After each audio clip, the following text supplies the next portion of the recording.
If I can't keep my head held high enough, I'll just be love and watch the smiles come, bring my spirits up. There's some shit I like to fix, but I still know that I'm blessed.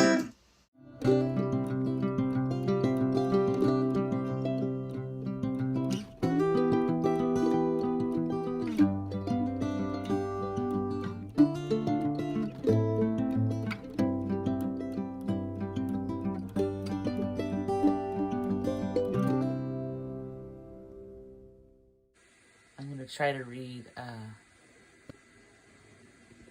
chapter 4 and 5 of the Pretty Paper Willie Nelson book we've been reading. I probably won't read too much more because we're getting out of the holiday season, and also this would hopefully encourage others to buy the book and finish reading it themselves. So this chapter is called Sunday School. I was raised up in a Methodist church in the small town of Abbott, Texas. I've never had reason to doubt the lesson I learned there. I was told that a perfect man came to earth to teach us a couple of basics: love everyone and help those in need. I've tried to follow that code, but as an imperfect man, I haven't always succeeded. During my Fort Worth years, struggling to make my way in this world, I felt moved to reconnect with my roots. So I volunteered to teach Sunday school. I liked reading the Bible stories and discussing them with kids. That meant I had to keep things simple, which is how I like it. Not all the church elders were keen on having a picker teach the young ones, but the senior pastor was a good man who saw I was sincere. He signed me up, and every Sunday I arrived with Bible in hand. Many were the times I left the bar room at 3 a.m., went home to grab a few hours of sleep before showering, putting on my suit, and heading to church. After the incident at Big Bill's, we had a week of dangerous weather. A twister had ripped through the city, destroying a trailer park and killing 3 people.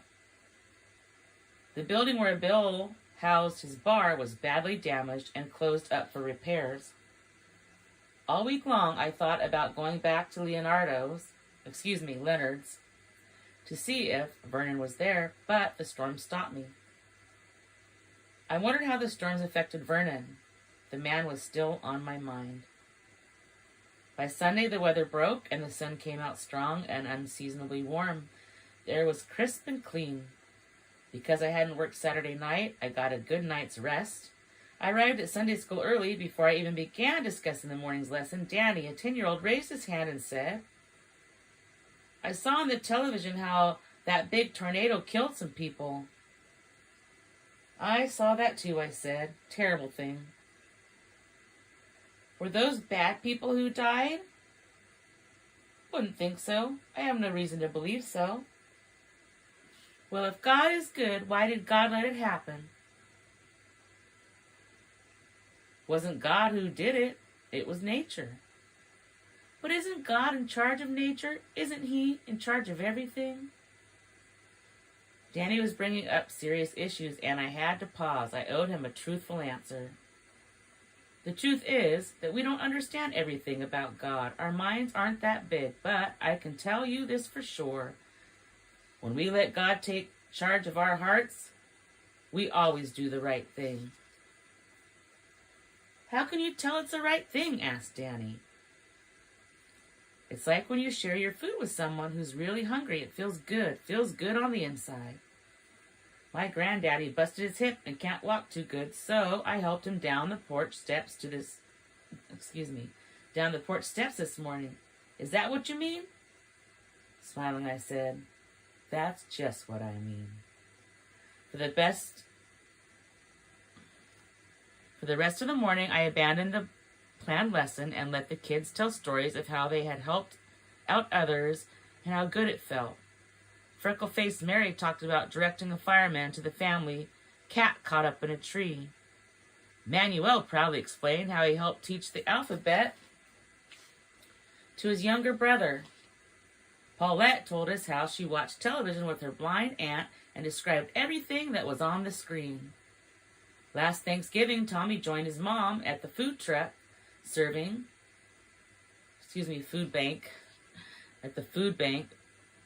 turkey dinner to destitute families. When everyone had a chance to talk about their good deed, Danny pointed to me and said, "Your turn." I had to stop and think, what had I done? Vernon Clay came to mind. I wanted to cite him as an example, but what could I say? He was simply someone I had written a song about. I couldn't say I'd helped him because I hadn't. "I'm working on a good cause," I said, "and you all have inspired me to keep at it." After church, I went out on my way to drive past Leonard's. Vernon wasn't there. In those days, department stores were closed Sundays and downtown was deserted, but I was back Monday afternoon, and sure enough, he was at his usual spot. He was still selling pencils, but in place of holiday wrapping paper, he had a stack of school supplies, spiral notebooks, yellow pads, and crayons. He had replaced the tattered sweater with a worn red checked flannel shirt. He still wore the same jeans cut off where his legs ended above what would have been his knees. His sing-song cry had almost changed from pretty paper to pencils, pads, and crayons. "Hey, Vernon," I said as I extended my hand. He took it and shook it forcefully. "Didn't I see you outside Big Bill's a couple Saturday nights ago?"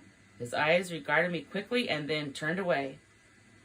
"Don't know who you are," he said indifferently. "Well, it was definitely you. Wasn't sure whether you'd been inside or were just passing through. What difference would that make to you? I was performing that night. I was singing with my little band, and I was wondering if you got to hear us." "Didn't hear nothing. These days I don't go out on my way to hear music." "That's a shame." "That's just a fact.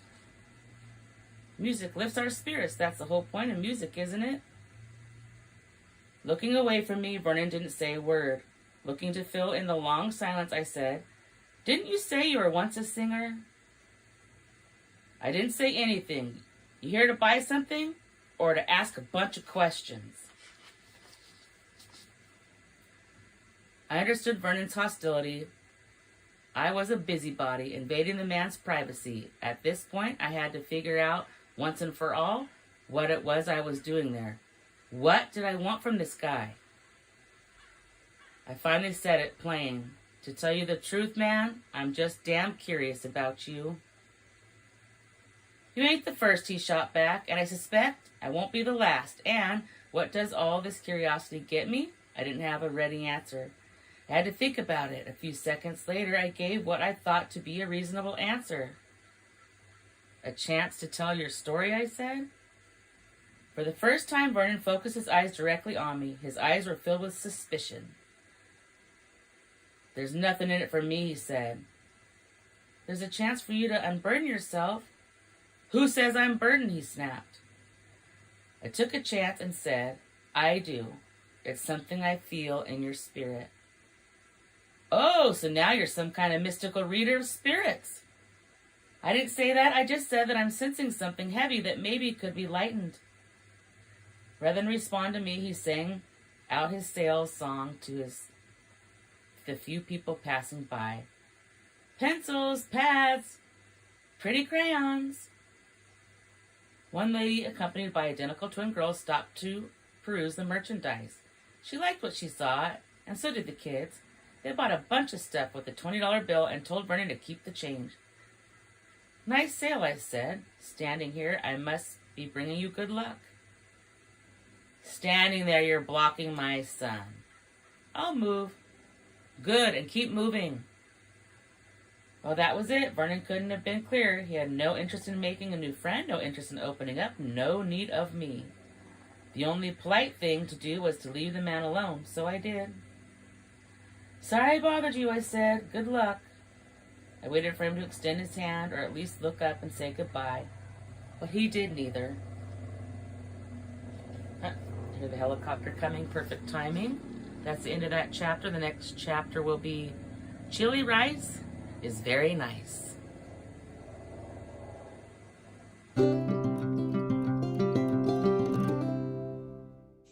guys, I'm going to read chapter 5 of the Willie Nelson book, Pretty Paper, A Christmas Tale.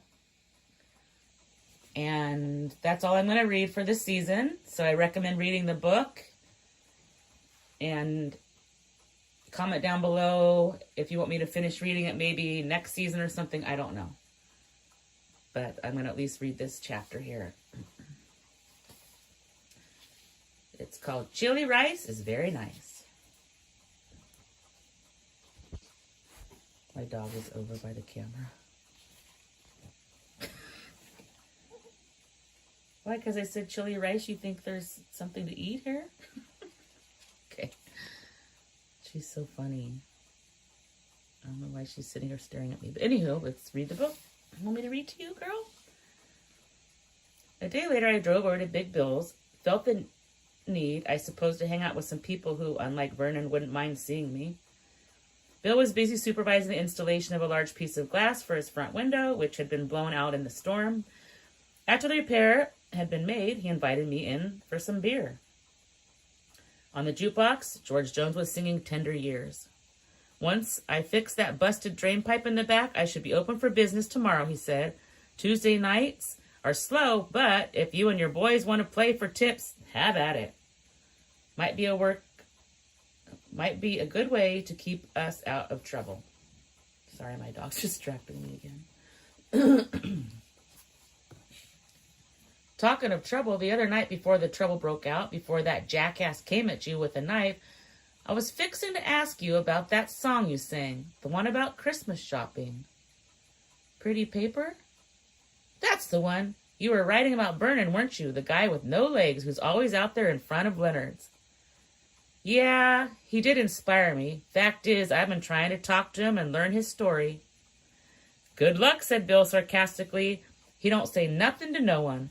Been living down the street for nearly 2 years. Comes in once in a blue moon for a shot of whiskey. I give it to him for free. But he don't say a word. I'm lucky if I get a thanks. When you say down the street, where exactly do you mean? You know Chester's Chili Rice? I know where it is. Well, Chester and his wife, Essie, live upstairs, and they let Vernon stay in a shack out back.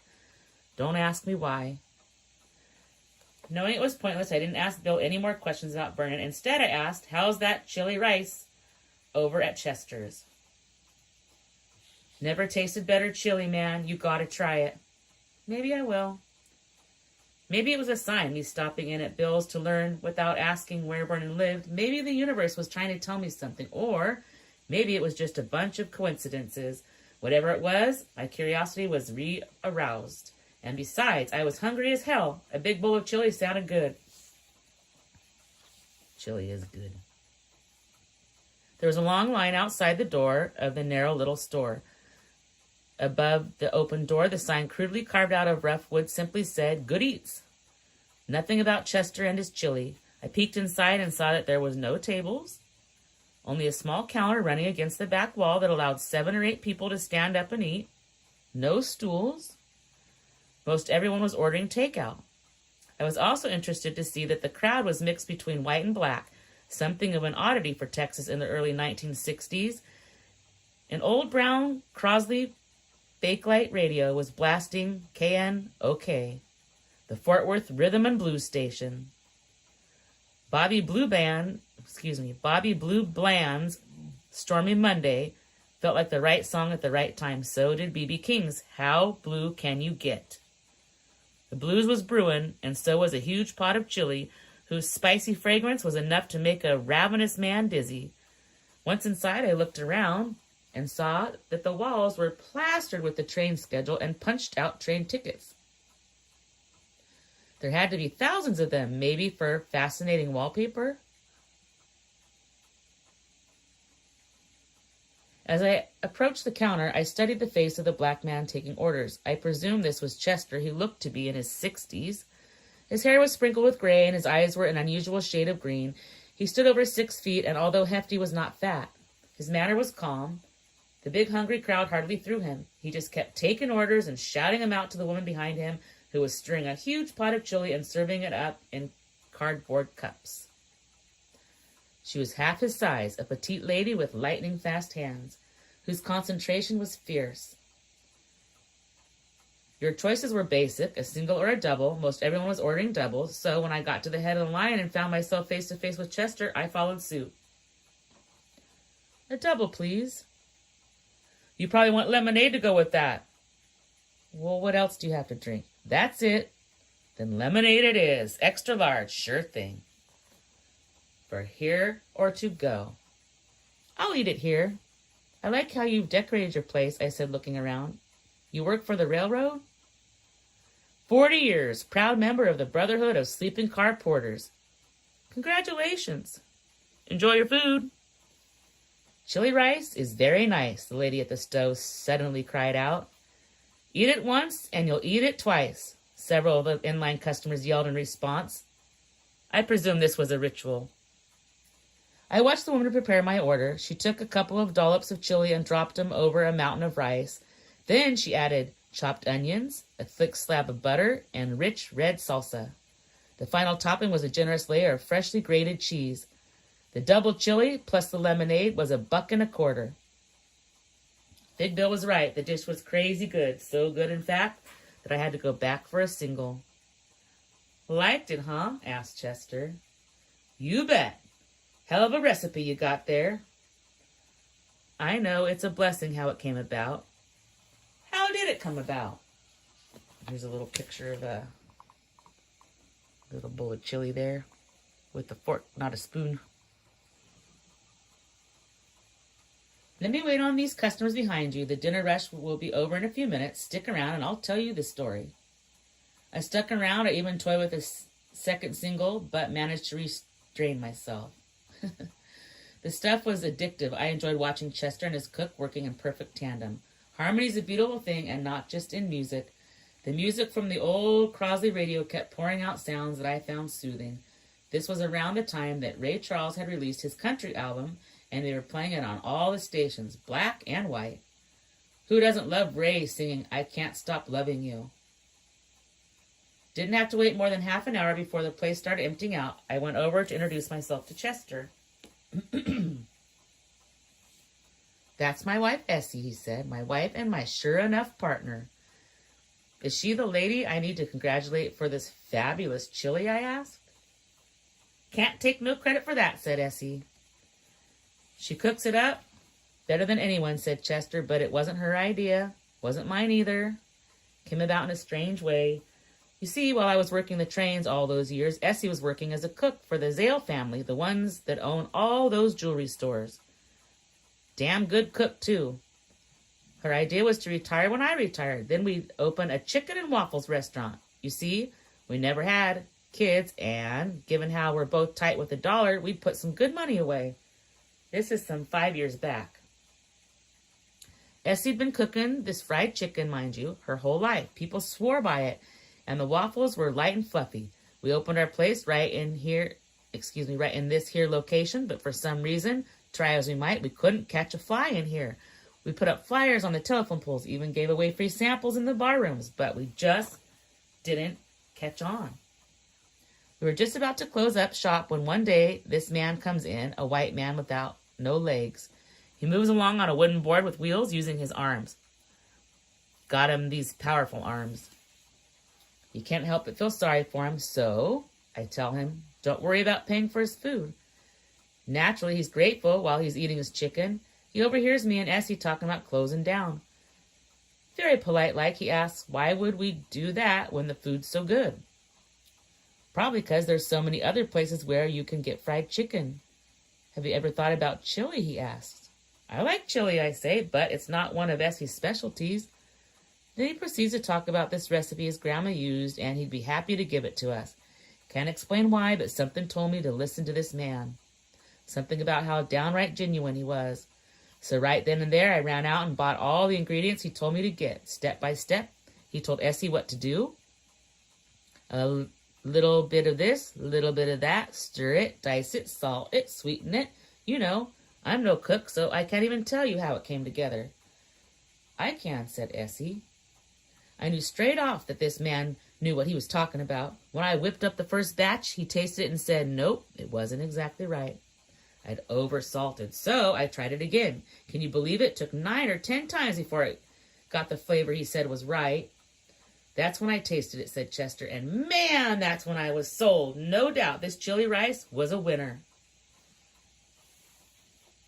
And the man who gave you the recipe is Vernon, the same man who sells pencils and paper, I asked.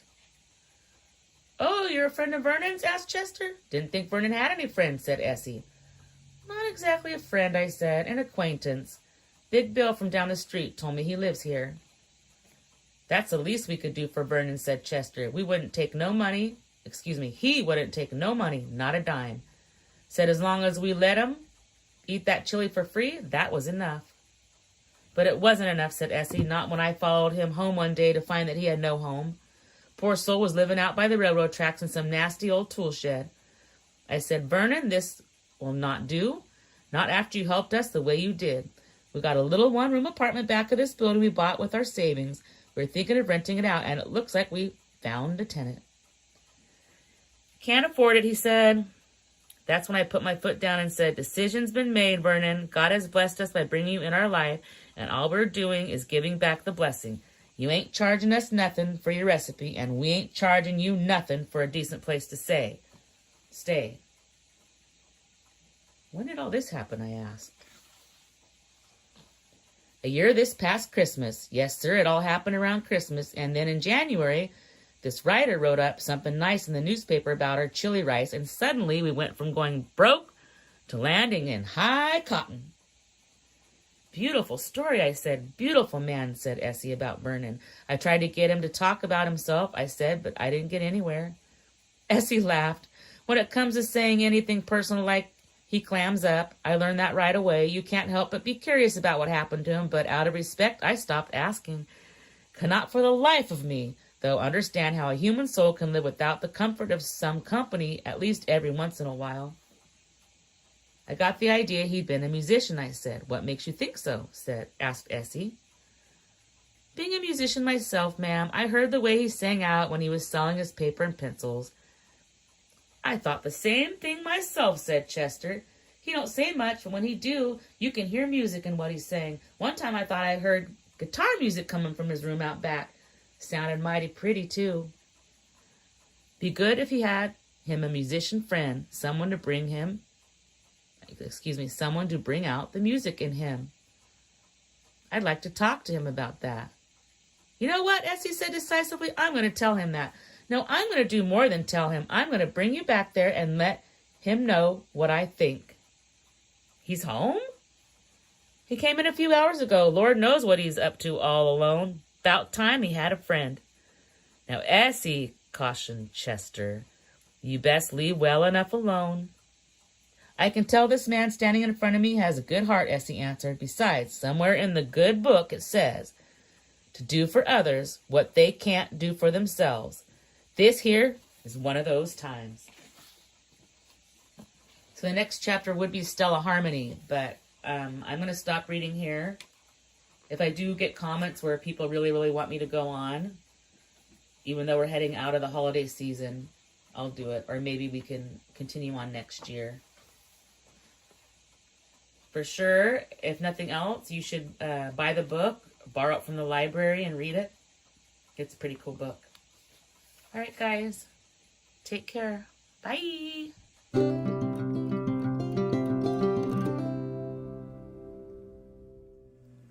If I can't keep my head held high enough, I'll just be love and watch the smiles come. Thanks for watching. Bring my spirits up. Don't forget to stop and smell the flowers. There's some shit I like to fix, but I still know that I'm blessed.